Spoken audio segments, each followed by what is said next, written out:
Hello दोस्तों, मेरे प्यारे लाडलो, आप सभी का स्वागत है अगली क्लास के अंदर बेटा। ठीक है, पिछली क्लास के अंदर आपको बता दिया था इंपॉर्टेंट चीज़ें। ठीक है, शुक्राणु के बारे में कुछ डेफिनेशंस बताई थी आपको। अगली क्लास के अंदर अपन क्या करते हैं बेटा, जो कुछ टॉपिक अपना बच गया है, जो बहुत ही कम टॉपिक बचा है, ये लास्ट क्लास है आपकी गायनी की। ठीक है, इसके बाद आपका सारा सिलेबस क्या हो जाएगा, कंप्लीट। ठीक है, तो उम्मीद है पिछली क्लास वाला आप अच्छी तरीके से पढ़ गए होंगे और अगली क्लास में आप साथ जुड़ जाओ। फटाफट क्या करते हैं अपन, ये जो कुछ चीजें बच गई हैं उनको कंप्लीट कर देते हैं। उसमें अपना अगला टॉपिक है शुक्राणुओं में विषमताएं। विषमताएं क्या है कि उनमें क्या क्या दिक्कत हो सकती है, शुक्राणुओं में टूट फूट कहां कहां हो सकती है। विषमताएं क्या है, एक तरीके से उसमें एक तरीके से टूट फूट ही है। टूट फूट कैसे कि उसकी हो सकता है उसकी पूंछ टेढ़ी हो जाए, पूंछ टूट जाए, उसका सर टूट जाए शुक्राणु का, या शुक्राणु के मध्य भाग में कोई दिक्कत हो जाए। ठीक है, शुक्राणु अच्छे से गतिशील नहीं हो, ये कई चीज क्या है, शुक्राणु की विषमताएं हैं, शुक्राणु के अंदर दिक्कत है। अब इन विषमताओं को अपन ने क्या कर दिया, मेनली 3 भागों में इनको बांटते हैं। पहली जो है उसको बोलते हैं प्राथमिक विषमताएं। पहला क्या है बेटा, प्राथमिक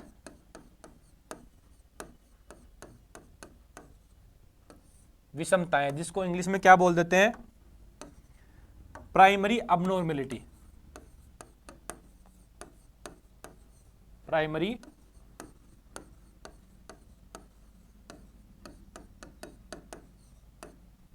अबनॉर्मेलिटी। अबनॉर्मेलिटी क्या है, जो नॉर्मल नहीं है, विषमता है।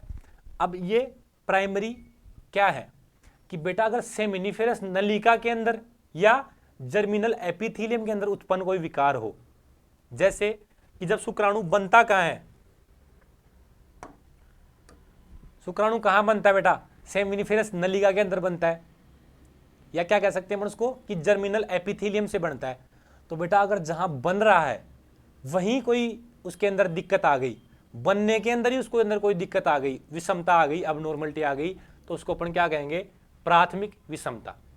तो प्राथमिक कहां बनेगी, जहां शुक्राणु का निर्माण हो रहा है। तो शुक्राणु का निर्माण कहां होता है, सेमिनिफेरस नलिका या जर्मिनल एपिथेलियम में होता है बेटा। तो ये क्या हो गया, इसकी डेफिनेशन कि सेमिनिफेरस नलिका एवं जर्मिनल एपिथेलियम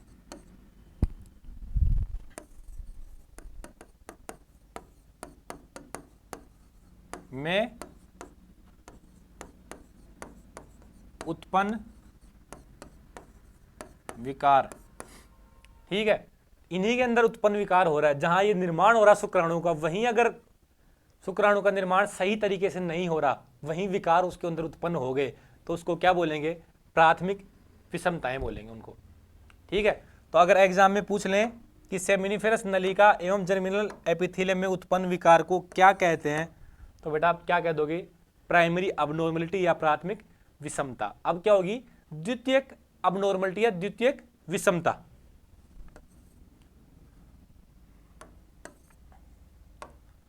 अगली क्या हो गई, द्वितीयक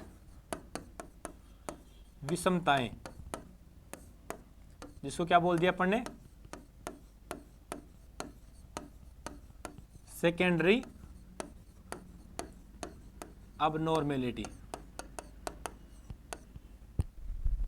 ठीक है, तो ये कहां होंगे बेटा, ये शुक्राणु का सेमिनिफेरस नलिका से निकलने के पश्चात उत्पन्न विकार। मतलब क्या हुआ इसका कि बेटा सेमिनिफेरस नलिका के अंदर शुक्राणु बढ़िया तरीके से निर्मित हो गए, और उसके बाद क्या होते हैं, मैंने क्या कहा था, उसके बाद ये ट्रांसपोर्ट होते हैं, किसमें आ जाते हैं, ये एपिडिडाइमस में आ जाते हैं, वास, उससे आगे कहाँ चले जाते हैं, फिर ये वास डिफरेंस में चले जाते हैं। तो बेटा इस रास्ते के दौरान जब वो जाते हैं आगे, उस दौरान कोई उसमें विकार उत्पन्न हो जाए, तो उसको अपन क्या कहेंगे, द्वितीयक विषमता कहेंगे। मतलब क्या होगा, इसकी डेफिनेशन पूछ ले तो क्या बोलेंगे अपने कि शुक्राणुओं में सेमिनिफेरस नलिका से निकलने के पश्चात उत्पन्न विकार। ठीक है, कि बन तो सही सलामत गए थे ये, लेकिन जैसे सेमिनिफेरस नलिका से बाहर निकले, एपिडाइमस वास डिफरेंस में आए, तो उसमें क्या हो, वहां पे उसमें कोई दिक्कत आ जाए, कोई शुक्राणु की पूंछ टूट जाए, उसकी कोई गर्दन उसकी टूट जाए, जिसको कह सकते हैं डीकैपेसिटेड, कि सिर का और मध्य भाग का अलग होना। ठीक है, तो उसको क्या कहेंगे अपन, द्वितीयक विषमता। तो क्या डेफिनेशन होगी, शुक्राणुओं का सेमिनिफेरस नलिका से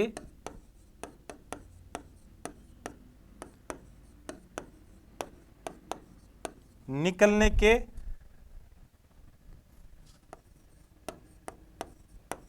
पश्चात उत्पन्न विकार। ठीक है, सेमिनिफेरस ट्यूबुल नलिका और जमीनिला एपिथेलियम में बढ़िया निर्मित हो गए, लेकिन वहां से जैसे ट्रांसपोर्ट हुए तो रास्ते में क्या हुआ, इनके अंदर दिक्कत आ गई। अब रास्ता किसको कहोगे आप, कि सेमिनिफेरस ट्यूबुल या वर्षण से निकलने के बाद किसके अंदर जा जाता है, एपिडाइमस के अंदर या वास डिफरेंस के अंदर। ठीक है, तो अपन दूसरा क्या कह सकते हैं इसके अंदर, कि एपिडिडाइमस और वास डिफरेंस में उत्पन्न होने वाले विकार। क्या, एपिडिडाइमस एवं वास डिफरेंस में उत्पन्न विकार। जब बेटा वो वर्षण से निकल के इसमें जा रहे होते हैं तो रास्ते में क्या हो गई, टूट फूट हो जाए, कोई पार्ट टूट जाए शुक्राणु का, तो उसमें उत्पन्न विकार हुए। तो इसमें एक क्वेश्चन ऐसे भी आ सकता है कि द्वितीयक या द्वितीयक विषमताएं कहां पर पाई जाती हैं। ऑप्शन में मिलेगा वास डिफरेंस, एपिडिडाइमस, ए और बी दोनों, इनमें से कोई नहीं। तो आप क्या कर दोगे, एपिडिडाइमस और वास डिफरेंस सही कर दोगे। अब ये क्या हो गई, द्वितीयक विषमताएं। अब क्या है, तृतीयक विषमताएं। तृतीयक विषमताएं, तो बेटा तृतीयक विषमताएं क्या होती हैं, कि शुक्राणुओं का क्या होगा, स्खलन या स्खलन के बाद होने वाले विकार। स्खलन कैसे, स्खलन किसको बोलते हैं, इजैक्यूलेशन, कि शुक्राणु का शरीर से बाहर निकलना। ठीक है, तो क्या करेगा, शुक्राणु शरीर से बाहर निकल के क्या होंगे, वो मादा की योनि में छोड़ दिए जाएंगे। तो मादा की योनि में छोड़ने के बाद उसमें कोई विकार उत्पन्न हो रहा है, तो वो क्या कहलाता है, तृतीयक विषमता कहलाता है। मतलब क्या हो गया, शुक्राणु में स्खलन के दौरान या स्खलन के बाद उत्पन्न होने वाले विकार। तो शुक्राणुओं में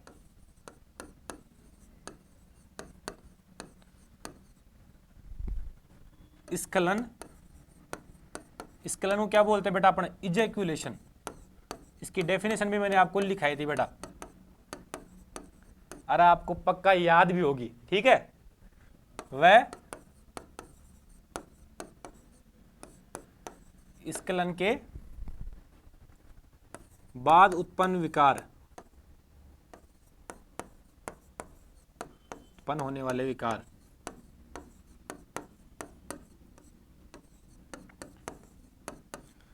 कि क्या हुआ, उसने स्खलित कर दिया। स्खलन क्या कहते हैं, शरीर से बाहर निकालना शुक्राणुओं को। तो शरीर से बाहर कहाँ निकालेंगे, मादा की योनि में।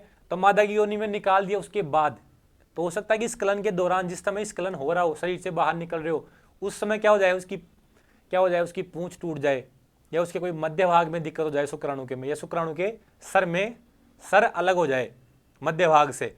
ये सारी दिक्कतें आ जाए किस दौरान, स्खलन के दौरान या उसके बाद में। तो अपन उसको क्या कह देंगे, तृतीयक विकार कह देंगे, या तृतीयक विषमता कह देंगे। अब इससे अगर अपन क्या पढ़ेंगे, कि अपन ने नर के अंदर तो पढ़ लिया कि बांझपन किस किस वजह से होता है। अरे बेटा, बांझपन तो मादा के अंदर भी तो हो सकता है ना। तो मादा के अंदर बांझपन पढ़ेंगे अपन। अगला टॉपिक, मादा पशु के अंदर बांझपन। मादा पशु में बांझपन। अब मादा पशु में बांझपन बेटा दो कारक होते हैं, एक होते हैं संक्रामक कारक, एक होते हैं असंक्रामक कारक।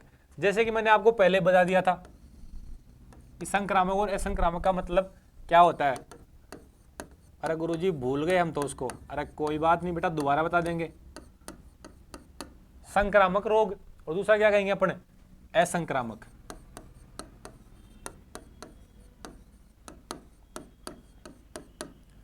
ठीक है।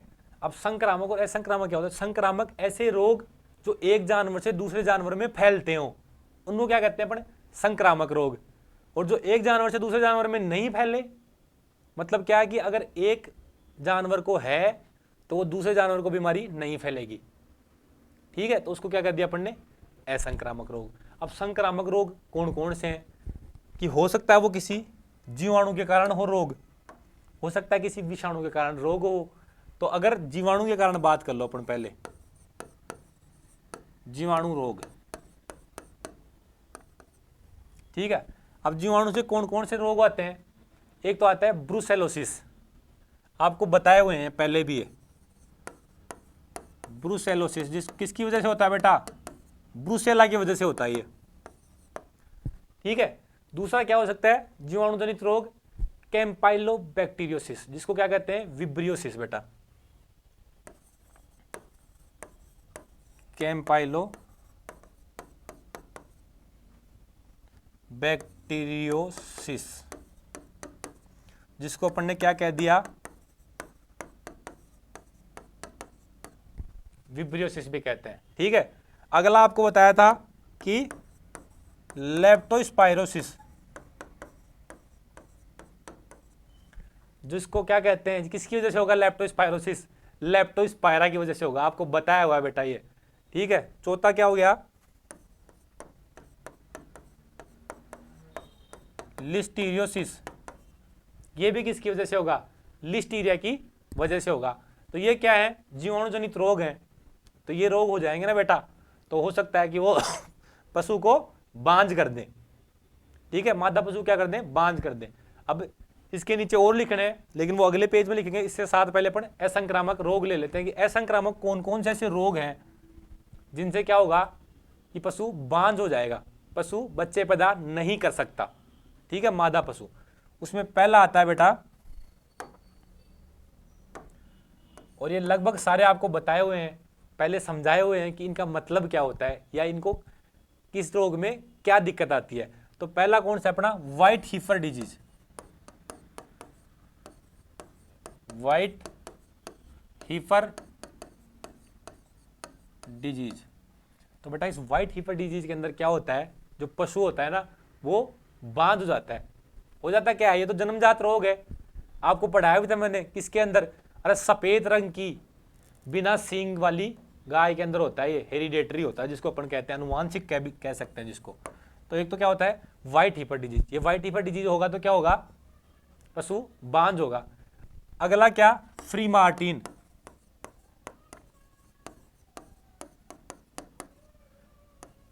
ये फ्री मार्टिन भी जो होगी मादा फ्री मार्टिन, वो क्या होगी? बच्चे पैदा नहीं कर सकती। अरे ये आपको बताया था, बोलो गुरुजी याद ही नहीं आ रहा। अरे बेटा कहा नहीं था क्या कि अगर नर फीटस मादा फीटस के साथ जुड़वा अगर पल रहा होता है मादा के गर्भाशय में, तो बेटा जो नर होता है वो तो क्या होगा?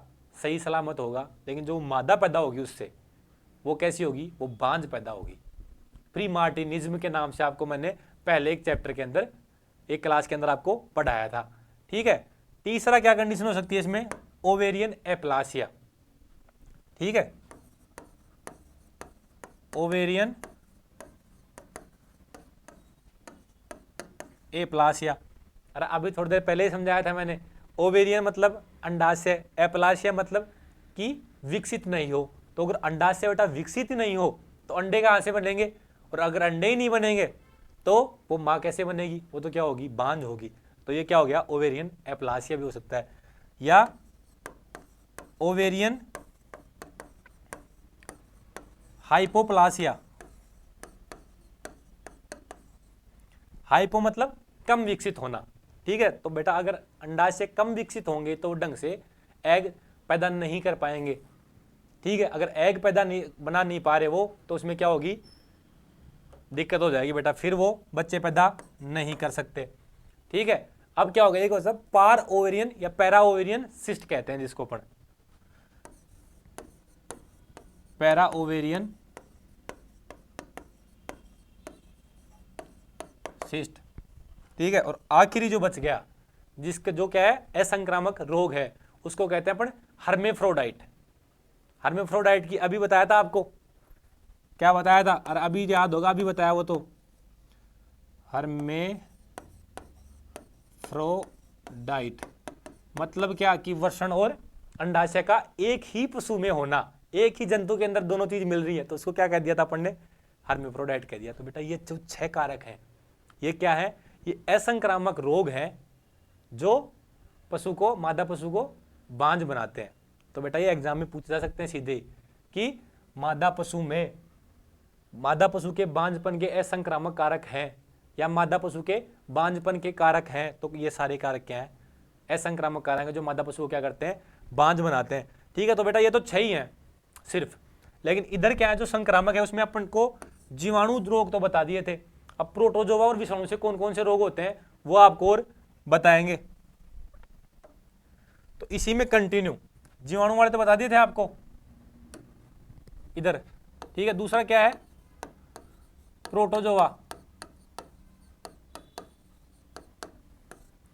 ठीक है। उधर वाले तो क्या हो गए थे, संक्रामक तो हो गए थे पूरे, ठीक है। अभी संक्रामक में जीवाणु बताया था, विषाणु से और प्रोटोजोआ से बच रहे थे। तो प्रोटोजोआ से 2 कौन कौन से थे, एक तो था सर्रा, ट्रिपेनोसोमियोसिस कह दिया इसको, ट्रिपेनोसोमियोसिस,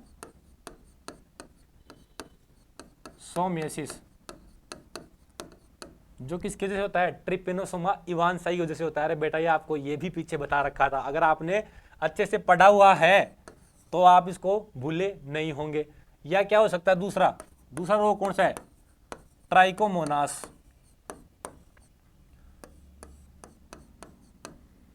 ये भी क्या कर देगा, मादा पशु में बांझपन कर देगा। और तीसरा जो कारक है वो क्या है, विषाणु, ठीक है। विषाणु के अंदर कौन कौन से कारक आ गए, एक तो आता है बेटा IBR, जिसको क्या कहते हैं अपन, इन्फेक्शियस बोवाइन राइनोट्रैकियाइटिस, आपको ये भी बताया हुआ है, आपको याद भी आ गया होगा, ठीक है, IBR। और दूसरा क्या आ गया, FMD। ये क्या है जो कारक बताएं आपको, ये क्या करेंगे, मादा पशु में बांझपन उत्पन्न कर देंगे, वो बच्चे पैदा नहीं कर सकती, ठीक है। तो ये आप कारक आपको सारे बता दिए। अब कुछ चीजें और बतानी है आपको। पहला तो एक नोट लिख लो, तो हो सकता है मैंने आपको शायद नहीं बताया हो, तो आप इसको भी लिख ही लो, मेरे अभी याद आया है एक, प्राथमिक ऊसाइड से कितने अंडाणु बनेंगे। तो बेटा एक प्राथमिक ऊसाइड से एक अंडाणु बनता है, तो प्राथमिक ऊसाइड से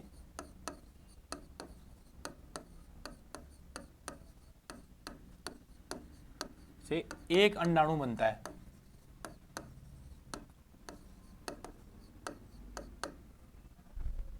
ये नोट में आपको लिखाना था, प्राथमिक स्पर्मेटोसाइट से कितने शुक्राणु बनते हैं, आप बताओ देखें। अरे बिल्कुल सही कह रहे हो लाडलो, 4 बनते हैं, ठीक है। और अगर प्राथमिक ऊसाइड से बात करें तो सिर्फ एक ही अंडा बनेगा, ठीक है। ये इंपॉर्टेंट चीज है। अब कुछ इंपॉर्टेंट पॉइंट है बेटा नोट के अंदर जो आपको लिखा देता हूं, ये लास्ट पॉइंट बच रहे हैं बेटा। इनमें कई बार कुछ डेफिनेशन होती हैं वो पूछ लेते हैं। तो सबसे पहले जो डेफिनेशन बताएंगे आपको वो है लोचिया, या उसको क्या कहते हैं सेकंडस बोलते हैं, लोचिया या सेकंडस। और अगर आपको मैं देसी भाषा में बताऊं तो हो सकता है आपको पता लग जाए कि लोचिया सेकंडस क्या कहती है। कि देसी भाषा में कहते हैं अपने घर वाले कि या तो मेला नहीं चली, मेला चलना, ठीक है। कि कोई भैंस ब्याती है उसके बाद में क्या करती है वो लंबे समय तक पीछे से स्राव देती है, ठीक है, उसको क्या कह देते हैं कि मेला चलना। ये मेला चलना बेटा क्या होता है कि यूट्रस की जो गर्भाशय है, जब गर्भाशय से क्या हुआ बच्चा बाहर आ गया, उसके बाद क्या हुआ उसकी जो अंदर क्या थी जेर थी वो भी बाहर आ गई। उसके बाद क्या मैंने कहा था ना गर्भाशय का आकार तो बड़ा हो जाता है, फिर धीरे धीरे वो क्या होता है आकार छोटा होता जाता है और गर्भाशय की सफाई भी अंदर से होती रहती है। तो गर्भाशय के अंदर क्या होगा जो भी तरल पदार्थ होगा अनावश्यक वो सारा क्या होगा बाहर निकल जाता है, जिसको अपन कहते हैं देसी भाषा में मैला चलना, और उसको वैसे कहते हैं कि लोचिया या सेकंडस। तो इसको क्या, प्रसव के पश्चात कुछ सप्ताह तक योनि से तरल स्राव का निकलना। अगर सही अपन इसको डेफिनेशन लिखें तो प्रसव के पश्चात,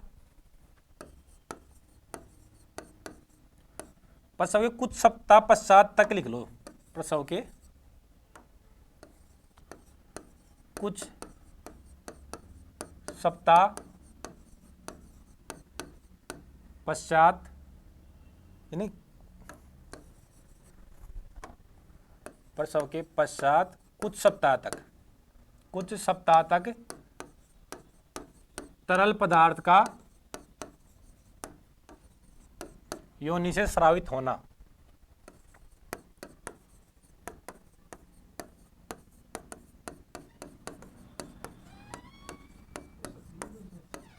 जिसको अपन क्या कहते हैं, लोचिया या सेकंडस। ठीक है, जिसको क्या कहते हैं अपन देसी भाषा में मैला चलना। ठीक है, तो लोचिया क्या है कि प्रसव के बाद में कुछ सप्ताह तक क्या होगा, योनि से तरल पदार्थ स्रावित होता रहता है, उसको ही क्या कर दिया अपन ने, लोचिया या सेकंडस। अगली क्या है डेफिनेशन, अगली है वैक्सिंग। ये किसके अंदर होती है बेटा, अरे आपको पता होगा, नहीं पता होगा तो हम बताएंगे ये आपको। वैक्सिंग होती है बेटा घोड़ी के अंदर। तो क्या है कि घोड़ी जब प्रसव क्रिया होने वाली होती है घोड़ी के अंदर, उससे कुछ समय पहले 2-4-5 घंटे पहले क्या होगा, उसके थनों से, घोड़ी के थनों से क्या होता है, एक वैक्स जैसा पदार्थ निकलता है। ठीक है, तो अपन को क्या पता लग जाएगा, अगर आपने चेक किया कि वैक्स जैसा पदार्थ उसके थनों से निकलने लग गया, तो क्या है कि मतलब कुछ ही समय के अंदर उसके अंदर प्रसव क्रिया होने वाली है। तो वैक्सिंग किसका साइन है, वैक्सिंग किसका साइन है कि बेटा प्रसव की क्रिया थोड़ी देर बाद में ही होने वाली है। अब वैक्सिंग की डेफिनेशन लिख लो कि घोड़ी में प्रसव से कुछ समय पहले थनों से, घोड़ी में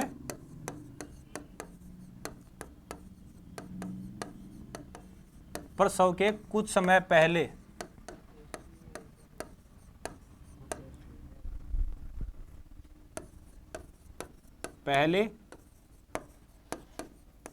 थनों से वैक्स जैसा पदार्थ स्रावित होना।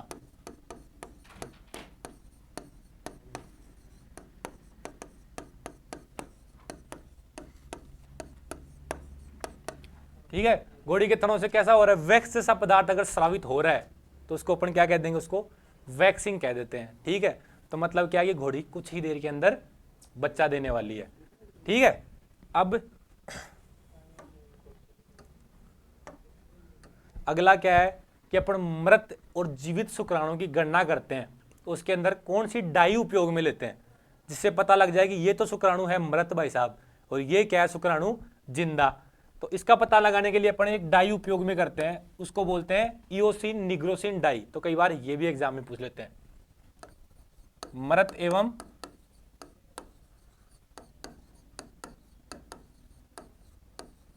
जीवित शुक्राणुओं की गणना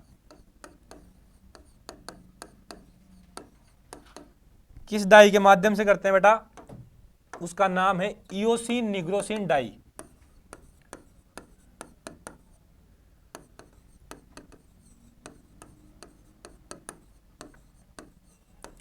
इस डाई के अंदर क्या होता है, जब इओसिन निग्रोसिन से अपन उस शुक्राणुओं को स्टेन करेंगे तो क्या होगा, जो मृत शुक्राणु है वो कैसे दिखेंगे अपने को, गुलाबी कलर के दिखेंगे। अपन माइक्रोस्कोप में देखेंगे ना उसको, तो जो जितने भी शुक्राणु मर चुके हैं वो किस कलर के दिखेंगे अपने को, गुलाबी कलर के दिखेंगे। वो किस वजह से दिखेंगे, तो बेटा ये इओसिन है ना, इसकी वजह से ये इओसिन क्या कर देगा, उन शुक्राणुओं का रंग गुलाबी कलर में परिवर्तित कर देगा। तो बेटा इओसिन क्या कर देगा, उनको स्टेन करके मृत शुक्राणु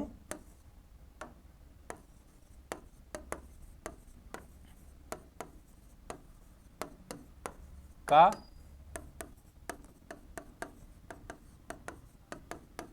गुलाबी रंग दिखेगा। और ये निग्रोसिन क्या करता है, जो उसका पूरा बैकग्राउंड है जितना भी उस पूरी स्लाइड का, जो अपन माइक्रोस्कोप में देख रहे हैं, उसका रंग काला कर देता है। और जो शुक्राणु उनका रंग कर दिया इओसिन ने गुलाबी, तो वो आराम से दिख जाते हैं। तो निग्रोसिन का क्या काम हो गया बेटा, काला बैकग्राउंड कर देता है।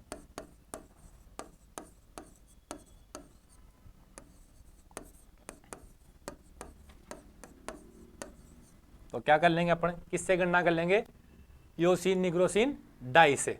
ठीक है, अब एक चीज पूछ सकते हैं अपने बार, कई बार पूछ लेंगे कि सर आप प्रोजेस्टेरोन हार्मोन बहुत कर रहे थे, बहुत बार बता रहे थे कि प्रोजेस्टेरोन हार्मोन होता है, तो ये बनता किससे सर, ऐसी कौन सी पदार्थ होता है जिससे क्या होता है, प्रोजेस्टेरोन हार्मोन का निर्माण होता है। तो बेटा ये भी कई बार क्या एग्जाम में पूछ लेते हैं। तो बेटा कोलेस्ट्रॉल आता है ना, जिसका नाम सुना होगा, मेरा कोलेस्ट्रॉल बढ़ गया, तो बेटा वही कोलेस्ट्रॉल किसका निर्माण करता है, प्रोजेस्टेरोन हार्मोन करता है। ठीक है, तो अपन इसके लिए क्या लिख देंगे कि प्रोजेस्टेरोन हार्मोन किसका व्युत्पन्न है, कोलेस्ट्रॉल का व्युत्पन्न है बेटा, कोलेस्ट्रॉल से निर्मित होता है। तो प्रोजेस्टेरोन हार्मोन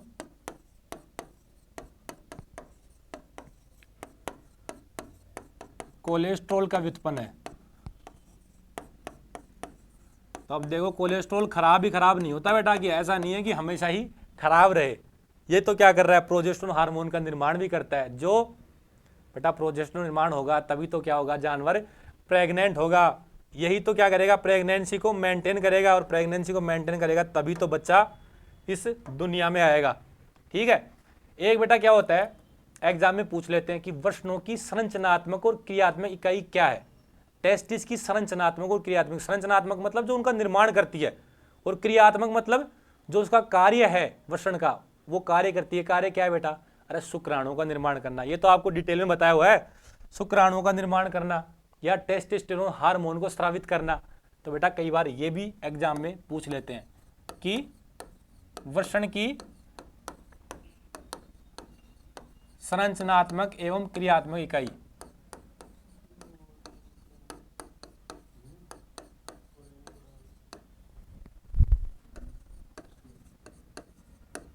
क्या है बेटा, सेमिनिफेरस ट्यूबुल्स कहते हैं इसको, सेमिनिफेरस नलिका कहते हैं, ये है बेटा संरचनात्मक और क्रियात्मक इकाई।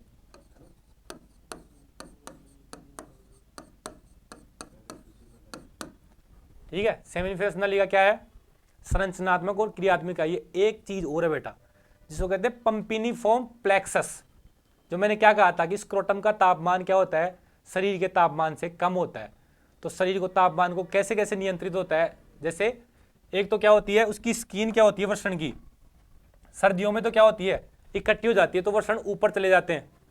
और गर्मियों में क्या होता है, जो स्क्रोटम की जो त्वचा है वो ढीली हो जाती है, तो इससे स्क्रोटम क्या होंगे, जो अपने वृषण है टेस्टिस क्या होंगे, वो नीचे आ जाएंगे। लेकिन बेटा एक चीज और होती है जिसको क्या कहते हैं, पेम्पिनिफॉर्म प्लेक्सस, जो क्या करता है, ये भी वृषणों का तापमान नियंत्रण करता है।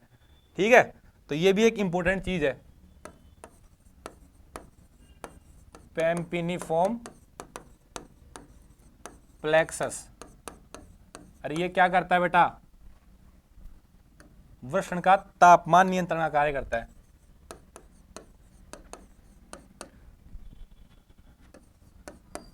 तापमान, और अगर ये नहीं होगा तो तापमान नियंत्रण नहीं होगा, तापमान नियंत्रण नहीं होगा तो शुक्राणु नहीं बनेंगे, शुक्राणु नहीं बनेंगे तो जीवन कैसे बनेगा बेटा। तो ये क्या है, पेम्पिनिफॉर्म प्लेक्सस, जो क्या करेगा, शुक्राणु का, इसके वृषण के तापमान को नियंत्रित करता है। ठीक है, एक चीज जो लास्ट बता देता हूं आपको, क्या है कि मुर्गी के अंडवाहिनी के 5 भाग होते हैं, बाकी तो आपको बता दिया, लेकिन मुर्गी रह गई थी तो सोचा कि मुर्गी भी आपको बता ही दें। ठीक है, एग्जाम में ये भी पूछ ही लेते हैं। ठीक है, तो ये भी लिख लो कि मुर्गी की के अंडवाहिनी जो ओविडक्ट है उसके 5 भाग होते हैं बेटा।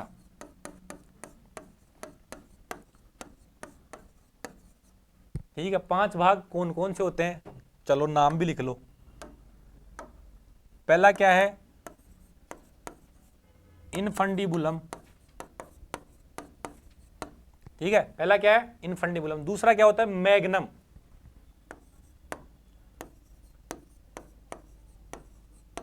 तीसरा क्या होता है, इस्थमस। चौथा क्या होता है, यूटेरस। अब तुम कहोगे कि गुरुजी यूटेरस तो अंडवाहिनी का भाग थोड़ी ना होता है, तो बेटा मुर्गी के अंदर जो यूट्रस होता है वो अंडवाहिनी का ही भाग होता है, गर्भाशय। ठीक है, बाकी जानवरों में तो क्या होता है, 3 ही भाग होते हैं, लेकिन मुर्गी के अंदर 5 होते हैं। इस यूट्रस को क्या है, अंडवाहिनी का हिस्सा मानते हैं। तो तुम्हें बिल्कुल भी कंफ्यूज नहीं होना। ऐसे मत सोच लेना एग्जाम में कि यूट्रस, नहीं नहीं नहीं नहीं भाई ये तो अलग भाग है। नहीं बेटा, ये इसी का ही भाग है। और जो लास्ट में वेजाइना है ना, जिसको क्लोइका भी कह देते हैं, वो भी किसका भाग है? वो भी अंडवाहिनी का ही भाग है। ठीक है, तो लास्ट कौन सा आ गया? वेजाइना या क्लोइका कह देते हैं जिसको। ये भी किसका भाग है? मुर्गी की अंडवाहिनी का भाग है। तो ये क्या है? मुर्गी की अंडवाहिनी के 5 भाग हो गए। तो ये भाग ही नहीं हो गए, ये सब्जेक्ट भी क्या हो गई? पूरी कंप्लीट हो गई है बेटा। पूरी गायनी यहाँ तक सारी कंप्लीट हो गई है। इससे बाहर आपको कहीं भी भटकने की जरूरत नहीं है। सारे क्वेश्चन जो भी कहीं से भी आए, चाहे वो क्वेश्चन, सारे क्वेश्चन आपको इसके अंदर से आएंगे, अंदर से मिलेंगे। तो चारों तरफ भागने की कहीं जरूरत नहीं है। सारा सिलेबस पूरा इसके अंदर कवर कर लिया गया है। इसको पढ़ लो, और इसको जिसने पूरा अच्छे से पढ़ लिया, मैं गारंटी देता हूं कि इसमें से एक भी क्वेश्चन आपका बाहर से नहीं आएगा। ठीक है, तो चलो आज की क्लास यहीं क्या, पूरी गायनी यहीं खत्म करते हैं। आपका साथ जुड़े रहने के लिए धन्यवाद भाई।